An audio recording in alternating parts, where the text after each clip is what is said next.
हाय बंधुरा आज के आबार निये चले एसेছি मैट्रिक्स।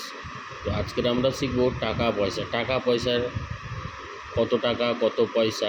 এটা শিশু শ্রেণীর ছেলেরাই বেশি ভুলভাল করে। তো এটাকে নিয়ে আমি একটু আজকে ডিসকাস করছি কীভাবে। ধরো কেউ লিখছে 25 টাকা 5 পয়সা, ঠিক আছে। তাহলে এটাকে যখন আমরা দশমিকে প্রকাশ করব তখন কিভাবে লিখব না, আমরা লিখি 25 টাকা আমার দশমিক দিয়ে 0.5 টাকা বলে লিখতে হবে, ঠিক আছে। একইভাবে যদি কেউ লেখে যে 25 টাকা 50 পয়সা, তখন 25.50 টাকা। তাহলে দুটোর মধ্যে কত পার্থক্য দেখো।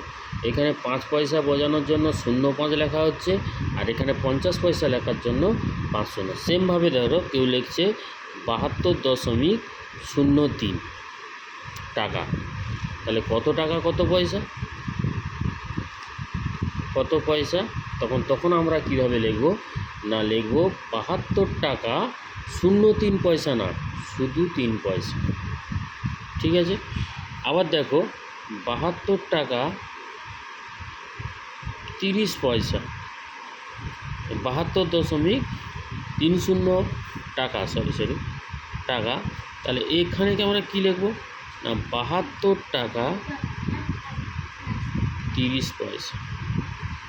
দেখো দুটোর মধ্যে কত পার্থক্য। 0.3 থাকলে লিখব 3 পয়সা, আর 3 থাকলে লিখব 30 পয়সা। একইভাবে ধরো আমার লেখা আছে 2 টাকা 50 পয়সা সমান কত পয়সা।